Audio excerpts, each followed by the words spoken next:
Hello, everybody, and welcome back to another edition of A Handful of Hope. I'm so happy and grateful to have Kristen Swinehart with us today, who's a recovering attorney and now represents people in a new way as a spiritual advisor and medium. She represents loved ones after they have passed away and brings their spirit messages to those in the living. She's grateful to have this gift and offers private readings and group Wine and Spirits mediumship evenings. Kristen is also a certified integrative health coach and spent many years learning about wellness, relationships, and personal development to understand the role they play in our everyday lives. What differentiates her from other mediums is her ability to support her clients with the implementation of the information they receive from the readings to help them improve all areas of their lives. While trying to comprehend what motivates some to move forward while others stay where they are comfortable, Kristen has challenged herself to enjoy being uncomfortable in many areas of her life. From managing comedians and being first runner-up at the Miss Ohio America pageant to completing a full marathon having never run a mile before training. She loves to inspire and show others anything is possible. It just takes desire, belief, and action.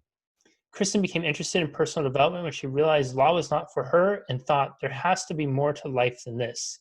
Little did she know that the more she would discover was a gift for talking to dead people and a passion for transforming the lives of their loved ones. Kristen, welcome, and thank you so very much for being here. Thank you. Thanks for having me. Absolutely. I got to ask, I ran a half marathon once with only having ever run 3 miles once before that. And I ran the damn thing and I was sore for probably about 6 weeks afterwards. What did you feel like post-marathon?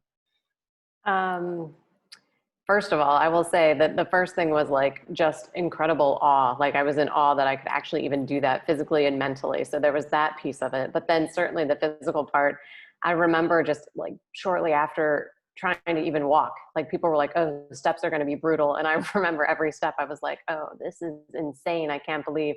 But I actually don't remember how long it took me to recover because I actually ran the marathon in Hawaii and I had just packed a whole bunch of adventure beyond after the marathon. So there was no time to be like laying around. I had like bike trips to do and snorkeling adventures. So I guess I got over it pretty quickly.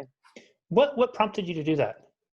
Because I think Oh, for a great. lot of people, that's like one of their maybe a big life goal, and to just do it spontaneously when oftentimes it'll be prescribed 12, 14, 16, 18 weeks of prep work for it. What inspired you to do that? So, well, I did do the 16 weeks of training beforehand. It wasn't like I just up and ran. But what happened was actually that I was competing for the Miss Ohio program, and through that program, you support a nonprofit. And so I actually had lost my dad to heart disease and stroke-related issues. So I always worked with the American Stroke and American Heart Association to raise awareness, and they happened to have this benefit where I saw if you raised $5,000, you could be in their train to end stroke program and then go run this full marathon. And I thought, you know what, like my dad always taught me to just, really go after things and don't let, something from the past stop me from moving forward. So I just signed up in honor of him and started to join the 16-week training program. And I lived in Ohio at the time, so training was started in winter, so running in snow and ice and all kinds of things. And then I traveled to Hawaii, and it's in June, and I was like, oh my God, nobody told me it was going to be 1,000 degrees in the lava fields. So it was intense, but it was truly the spirit of my father that helped keep me going. I just remembered in some of his last days how challenging it was for him to walk. And here I had the gift of being able to run. So that kept me motivated even in like the most challenging of times. Did you feel a closeness to your dad while you were running? Oh, so many times I would have chill bumps all over, and I think probably one of the most memorable stories out of all of those training runs was the first time I was going to run 10 miles consistently. And so where I was training, it was like a park, and I would run out and run back. And then the last mile was this loop around a pond right where my car was parked. And I was like, there's no chance I can run this marathon, run this last mile. Like I could just walk over to my car, call it a day, and that was good enough. But I could just got that vision of my father, in those last moments of like how hard it was for him to walk around in our house. And I thought, okay, come on, a mile. Like if you've come this far, you can do a mile for so many people who can't. And so I pushed myself to complete it. And then it was like so amazing. Be like, finally, I did 10 miles. Like that in and of itself would have been enough of an accomplishment. But yeah, Mm. so I know his support has been there the entire time. Do you feel, I'm curious, is there any way, do you feel that that was like a early maybe indication or the universe winking at you and what the future might hold for you and taking the turn that your life has had? I guess like in a little bit now, if I look back, right, and how it's so much easier to see things when things have developed and then, looking back, but certainly that I felt that I had a connection. And one way I sometimes really feel on track is like getting chills all over. And I did feel like there was guidance the whole time. And so now that I think back about it, like I was more in tune to it because I still wanted to be able to connect with my dad in whatever sense that that looked like. And so I do believe that through physical activity for me is one way that I get more connected because it just allows me to get into a different type of zone. So I do think that that was one of the signs now. I hadn't actually thought about that until literally this moment. So thanks for bringing my awareness to that. Yeah, absolutely. I mean, it's just fascinating hearing the story because it feels like you and I were talking a little bit beforehand too about how I think oftentimes we have these whispers throughout our life, whether it's God, universe, spirit, whatever we believe, and it seems that our life is often defined by do we follow them or do we not. And it seems too that some of the times the most incredible events of our life are often, if we look beneath the surface, they are in some way, shape, or form very much guided. And it's just we, in the midst of doing, we don't stop to really embrace and appreciate and recognize what's going on. But then it's only when we have a little bit of hindsight and life's unfolded a little bit more, we can look back and say, wait a minute, what was there something going on there all along? Yeah, for sure. I mean, I when that was when I was 21, right? When I was 21, never in a million years would you ever like, could somebody say like, maybe this is setting you up to be a medium? I would be like, you are out of your mind. I don't even know what a medium is. Mm. So talk to us about that progression, Kristen, because I think that, if people are sitting here listening, watching, and they're looking at, okay, how do you go from being an attorney to a medium? Like those seem like they're kind of the opposite ends of the spectrum. So where does that leap come from? Yeah, there are days, I mean, that I'm certainly going, how do you go from being an attorney to a medium? Like, what the heck? So if somebody was not asking that right now, I'd be surprised because I ask myself the same thing. Um, I guess a lot of it is that when I went to law school, I went with the intention of wanting to help people. Mm. Both my parents were lawyers and I watched them both help a lot of people. And so growing up, that's how I guess I thought that that's how you help people is by being an attorney. So I went to law school, and when I got out and started practicing law, I was working in wills and probate, and I realized I was helping people, but it didn't feel like I was helping people because I would see people in some of the toughest situations, whether it was fighting with family members over somebody who had just passed and trying to get their money and doing shady things and navigating that. And I just thought, like, this is not what I'm supposed to be doing. Or not in this capacity. So, keep a long story short, I have had a plethora of other jobs along the way trying to figure out exactly what that is. But I say like the key point for me was starting to really work on myself and doing deep personal development work. And that started when I was about 25, and any course that somebody would recommend or books or whatever, that's when I was doing this search of like, there's got to be more to life than this. Like, Mm. I don't think you just come here, you work, you come home and watch TV and you do this until you retire and that's it. So I've been looking for that for a long time. And so, through the course of all this, I've also worked with a Peruvian shaman, and I just started to feel like I just had information about things that I didn't totally understand. And sometimes I would just ask people like, hey, I feel like, I mean, I would certainly get their permission first and be like, hey, may I ask something? And then share this. And they'd be like, oh yeah, that's right. So then there was one point when I went to the Peruvian shaman and I was like, I think I might be a medium. And he was Mm. like, yeah. Wow. Oh, but it was really that I had a fear of it. And so I wasn't allowing it in because I was afraid, what if I get information I don't want? Or, what do you even do with this? So yeah, now it comes full circle, right? I joke that like now I'm representing people who have passed. So here I am helping in a capacity, just it looks much different than I would have ever thought. Can you explain really quick what that means, representing loved ones after they've passed, just so people have clarity on that? Sure. So I believe that the way the spirit world works is that it's just as important for the spirits who've passed to have messages shared with their loved ones, just as much as people are wanting to hear messages from their loved ones. So sometimes the messages could be something, somebody wants to hear something from their father, but there's somebody else in spirit world who needs to come and make an apology or do something else. So it's just as much about people who are in the living getting those messages from people who have passed on too. So that's why I feel like I represent, you know, the spirits as well now. It sounds like so much of your life has really been guided or driven by you really leaning into intuition, in the sense of having a thought, a feeling. I don't want to put words into your mouth, so I'll let you clarify, but really allowing something to guide you. I mean, to go from, when I hear someone say, I started personal development at 25, but to kind of trust in that process so much, because personal development can be such it's a bottomless pit. It really can be. I mean, once you dive in, it's the rabbit hole from Alice in Wonderland, where it can keep going and going and going. And some of it's really incredible, and some of it we'll just say, maybe isn't quite so incredible.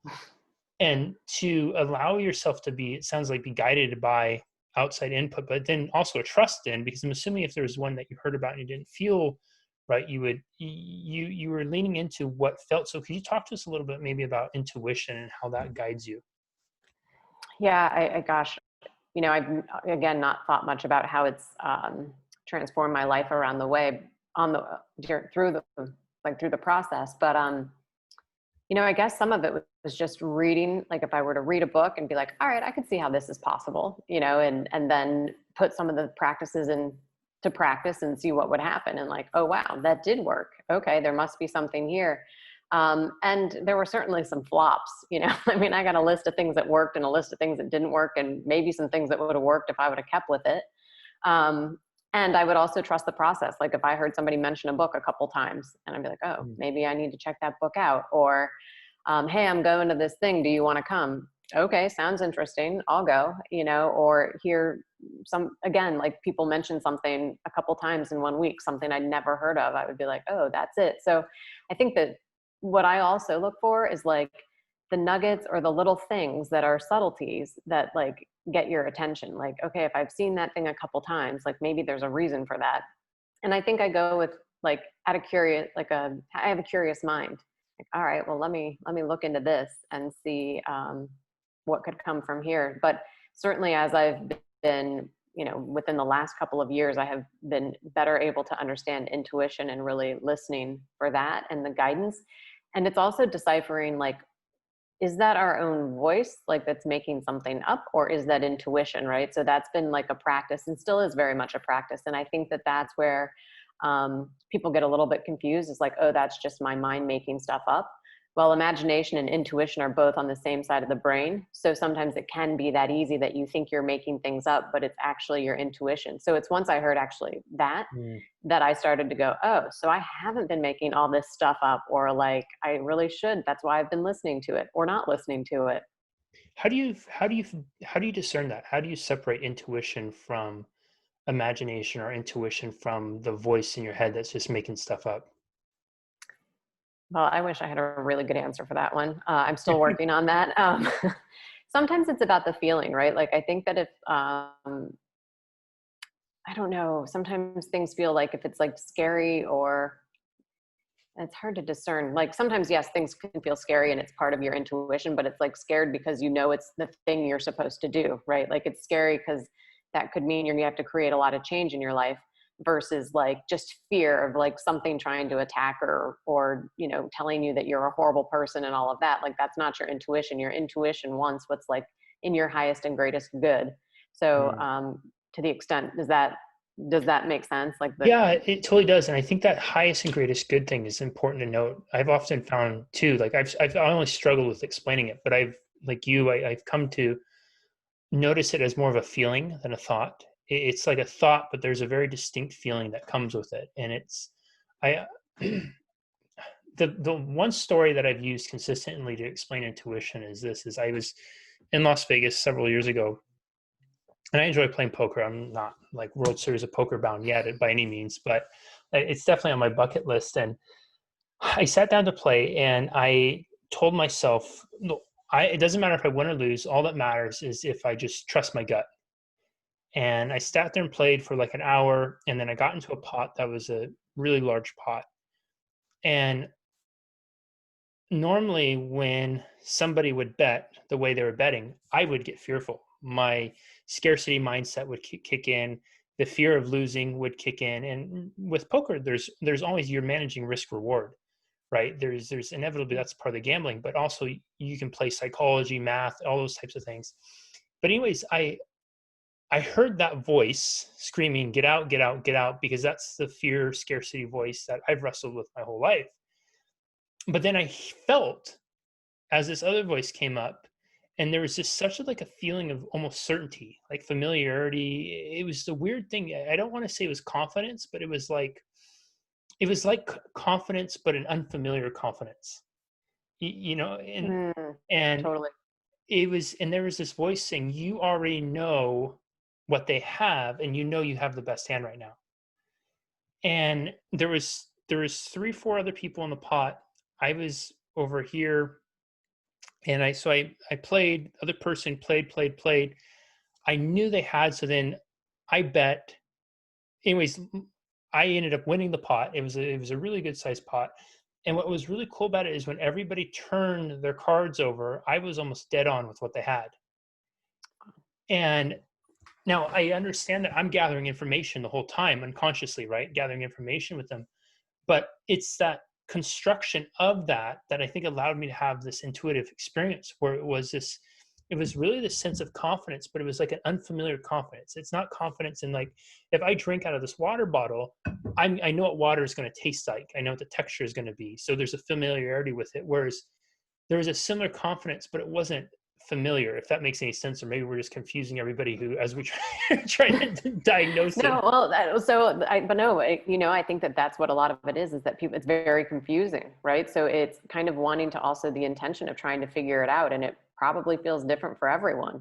And so I also think that it's like, you know, when it is intuition, like it's a knowingness, I feel like, but it can certainly take some discernment to figure out. And, you know, and also it's like when you can kind of quiet your mind and have that feeling. But yeah, I mean, I'm certainly no expert on intuition at all, right? I'm learning how to work with it myself. I certainly am afraid of it at times. Sometimes I know things, and other times I don't know if I know things.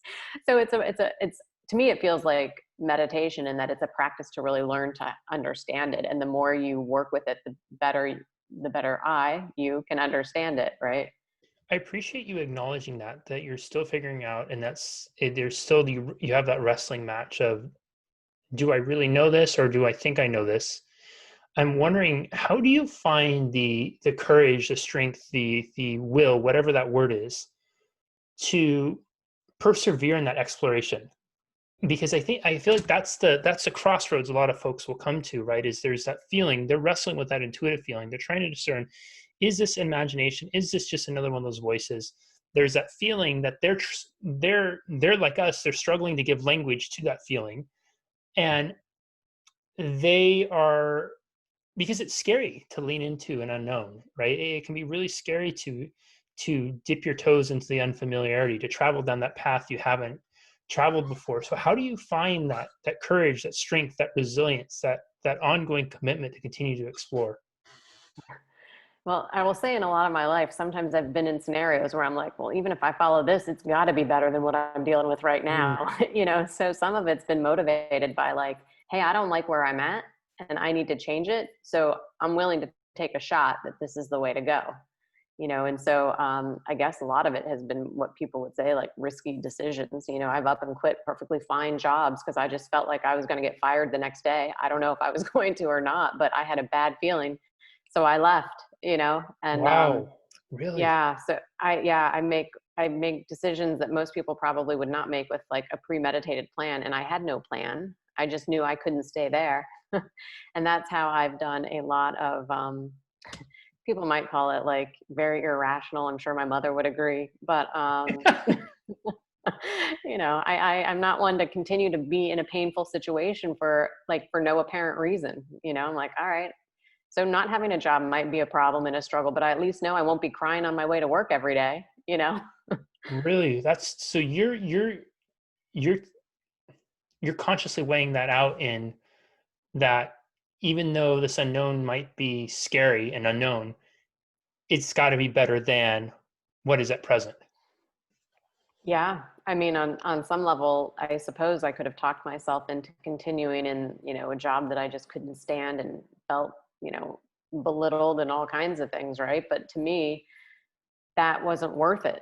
I mean, I would rather be Mm. I would rather be figuring out how to make money in some odd way and put that together than continue to be like beaten up at work. So I think, and I think that's why a lot of people will stay in a job, because it's the devil they know versus the devil they don't know. Well, trust me, sometimes it's worth being like, you know what, I'm willing to go meet that other one. And maybe this happens to be an angel. I've just been disguising it as something else. It sounds like you've been really great about being. I feel like a lot of us we survive through life by telling ourselves micro lies that allow us to tolerate certain things, whether it's a relationship, a job, our health, our finances, whatever it is. We tell ourselves micro lies to allow ourselves to carry on and get through the next day. And what I'm hearing from you, it's almost like you have these really critical moments of decision, and you're able to really be really real and honest with yourself. Have you always been that way? Has it something you've been in childhood? Is it something that you developed along the way?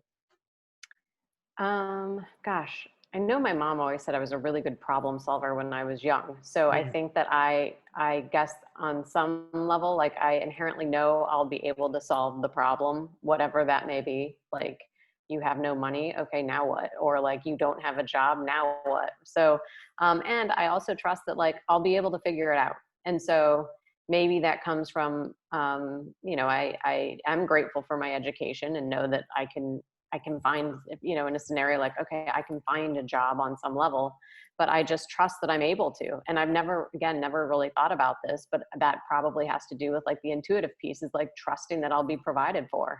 And, it's not like when I quit a job, I'm laying on the couch hoping somebody's going to come knock on my door. Like, that's not happening. um, I'm putting pieces into action, and I'm also like, all right, if this wasn't the job for me, or this wasn't the scenario for me, then like, what is, and what can I start, even if it's baby steps. It's not, I think it's just taking a little bit of action with the intention also of getting clear on like, okay, that job showed me a whole bunch of things I do not want. So the next one better have X, Y, and Z, hmm. and going from there. Kristen, I'm so utterly fascinated by this, and I have 1,000 questions I want to ask you. And so I'm trying to find which ones are going to be the ones that keep us on a thread before I jump all over the place. When you're so you make that decision, and I love that you're looking at it as, because there's a couple of things here that I think it's really important for people to hear, that you're making these decisions not just on necessarily in what you want, but recognizing that what you have is not what you want. And that while the future may seem scary, it is nowhere near as terrifying as continuing to exist in that reality. And the second thing I love that I want to hear want people to hear this, is it sounds like that when you're making these decisions, you're taking inventory. And even if you may not be clear on what you want, you can use what you've just learned from the previous experience and start to explore opposites. I had this there and I did not like that. So what would be the other side of it? And I think that's really helpful for folks, because sometimes when we're making transitions in life, whether it's professionally, personally, it can get a little murky because we have emotions, we have moms that think they know best for us that are piping into our ear or whatever that is.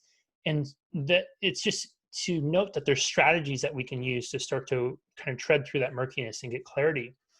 What I'm really, really curious on with this is, so when you're making this decision, you're trusting in, okay, you don't want this, and so whatever is out there has to be better. And then I love that you're saying, so you're not just laying on the couch waiting for opportunity to walk through the door, you're taking action around this. When you're taking those actions, whatever actions you're taking, do you feel, or have you felt in the past, that in any way you were being guided by the choice of actions you're taking? And I ask that because I one of my theories with life is that we all have this purpose, and that part of our game of life is about how is really stepping into and embracing the purpose that we were put on this earth, and then and realizing that best highest fulfillment of that purpose. And that many of us, purpose has always been nearby, maybe like a friend traveling on our shoulder. We just haven't listened to those whispers, leaned into intuition, whatever it is. And then those of us who have started to find it, I feel like when we reflect back, we'll look and see that there's these nudges from the universe, God, spirit, whatever it is, that was trying to push us on this path before, but we just didn't see it because we were so blinded and deaf because of the loudness of some of those voices in there. So I'm just really curious if you observed that at all during that time. Yeah. So I should make the distinction of something that I learned later. Like I always thought like I had to be in full-fledged action, like insane action. Right. And then I would also be like, wow, that produced like no results. Um, so, and I have I have an example that I'm not proud of sharing, but I will share. Like I literally had applied to like over 200 jobs and maybe got like one or two interviews for companies. Like there was no chance I was going to work for them, like totally out of alignment. Um, so, that's a little defeating. And then one day, like I was in, and I think it's about like being in like a good state, right? Like if you're coming from fear and scarcity and all of that, like it's much, much harder to navigate like the feeling of being in the right like vibration and attracting the things that you want. So one day I was in meditation and I literally heard like apply at Lululemon. And I'm like, Lululemon, like an hourly retail job? Like I'm an Hmm. attorney, but okay, I'm open. Then I go to yoga that day and the instructor was like decked out in Lululemon, which doesn't normally happen. And I'm like, oh my God, so much Lululemon, right? So then I was like, all right, I'm going to go check this out. So after yoga, I literally drove to the Lululemon store in my neighborhood and said, any chance that you guys are hiring like part-time or whatever? And they were like, oh, well, yeah, here, fill out this information, whatever. And like, I had applied and they got back to me right away, like right away. And I was like, okay, so here I am, a seasonal sales associate at Lululemon for a Christmas holiday. And I then later was like, I have no idea why I'm here, but okay. So I thoroughly enjoyed it. And what came out of that Lululemon experience was unbelievable because it was when I was starting to just first start with mediumship. So while I'm in the store working, I would start using my intuition. People would be like coming up and be like, do you know where this is? Like, I have no idea how to navigate my way through the store. And I would be like, yeah. And then I would walk over and be like, right here. And then I would Hmm. like try to just use intuition with the employees, and they were really fun. Like they let me practice my mediumship in there. Um, I met people with like, I'd been wanting to take horseback riding lessons. Somebody showed up and his wife is a horseback riding instructor. But what this did as far as a job goes is that I became satisfied with where I was, as not in the sense of like, I'm never going to be anything more than an hourly employee. And there's nothing wrong with that. But I was like, I liked my job. I liked the people. I had fun there. And then that's when a job came from nowhere. Like recruiter calls me up, perfect job for me. And it had been a list of things that I had written that I had wanted, a job with unlimited Hmm. vacation, things that like, you don't even know that they have. And it's because I became satisfied with like, all right, this is nice for now. Right. And so then an opportunity came, but it's because I was willing to take an action that like a lot of people wouldn't want to take. Like, I'm not going to go work an hourly retail job, but it's been one of the best jobs I've ever had. I think that's such a beautiful life lesson too. It's often when we're in these times of transition, I feel like we think that we just have to make transition suffering, and versus what if we made transition about making the time to have fun and explore that part of ourselves that we might not normally to explore. And it sounds like what this afforded you was one, it became something really fun, but two, it afforded you this opportunity to nurture parts of yourself that you hadn't been able to nurture before. or horseback riding, these kinds of things. And three, it gave you a really incredible opportunity to have access to people that would be open and vulnerable enough to exploring the mediumship piece and allowing you to be, in a safe and loving, supportive place to start to practice and get some confidence and skill set under you for it. Yeah, totally. And I would Mm. never have thought that. And that has also given me the confidence in moving forward in other environments where, like with the job that showed up, I absolutely told them I was a medium, and I've shown up way more authentically in that job. And the results I'm getting are like incredible because I'm Mm. showing up more as authentically who I am. And Lululemon gave me the experience of what that can look like. And now, like back in a corporate startup environment where I would never have shown up that way had I not had the Lululemon experience. Kristen, before I ask my final question, tell people a little bit about your mediumship practice and where people can find you online. Okay, sure. So right now I do private mediumship readings, and I also incorporate like advising sessions. So a lot of times when I give a reading, I know it can be a lot of information, and sometimes it's so much people don't know how to put it into action and to implement it. So I really pride myself on having a program where we work with the messages and what the messages are and how to implement that into your own life in order to reach the goals. So for example, I helped a woman the other day she was kind of stuck in her career, been very successful, but was a little bit stuck. I did a reading for her. And then, when I had the follow up, she was like, she goes, this is like during COVID time. I'm having the best year I've ever had since 2004 because of the information you gave me. Mm. So that blew my mind.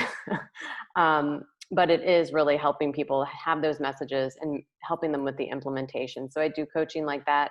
And I also offer group readings. So if there's, people want to have a group of friends together, and we call it, it's like having a greeting, not a full reading, where I can bring spirits through for a group of people. I do that as well. And there is a link on if you want to set up a call with me to learn more about what I do and if it's a fit for you as well.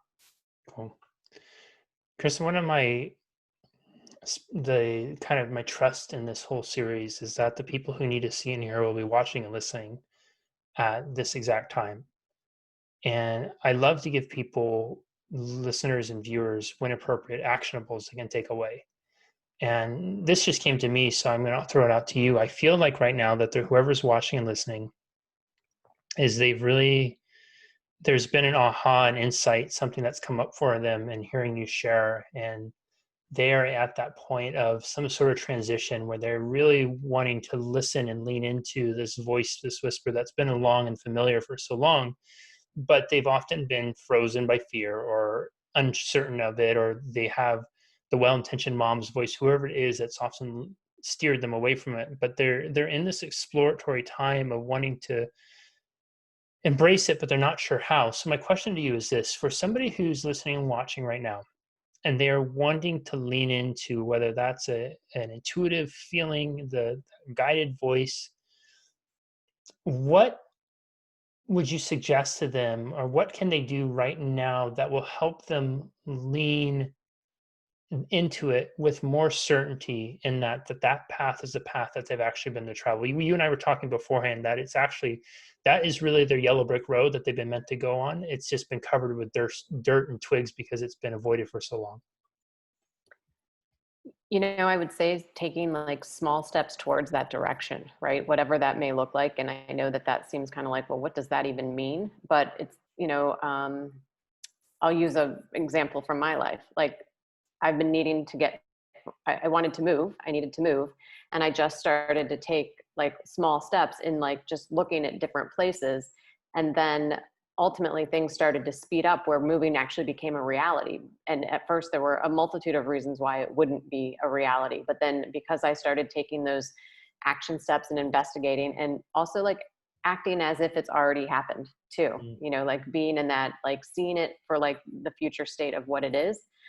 Um, and that all sounds a little woo, and it does to me too. So I apologize if that doesn't make total sense. But I would say it's the small action steps. And the other thing that's also really been powerful for me along the way is finding like guidance and mentors and people to work with. And I'm not saying that like for people to work with me, but for people, I mean, yes, that's great, but also there's plenty of people, whether that's a friend who's been there or someone that you look up to, like asking for support in this area, to give guidance. And sometimes it is better to come from someone who isn't close to your situation, because they have a perspective on what they think you should or shouldn't do. So sometimes getting that outside perspective from somebody that you trust can help move you in the right step as well. I love that. Everyone, when we rewatch, if I could talk and re-listen to this one, I want to extend an invitation to you, and that invitation is to rewatch and re-listen with that 10,000-foot perspective. And the reason I invite you to do that is just notice if you, as you start to listen and rewatch and have that perspective, you start to see times in your life where you may have been guided, where maybe whether it was training for a marathon or leaning into different career paths or whatever that was for you, that there was some sort of force outside of you that was guiding you, hinting, suggesting all along.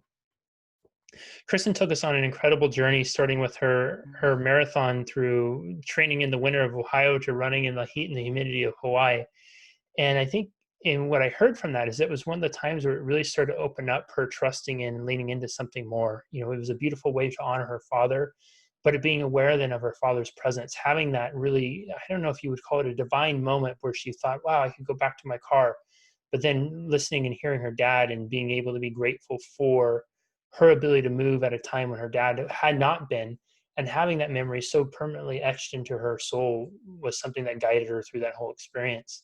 To be able to find the courage to do the things that seem counterproductive, counterintuitive, maybe even downright crazy at times, to leave a job that is no longer serving, to quit because you have a feeling that you're going to, and realizing that no matter what's in front of you, while it may feel scary, it's not nearly as scary as the notion of staying and remaining and doing something that doesn't fulfill you, doesn't light you up, is a drain on you.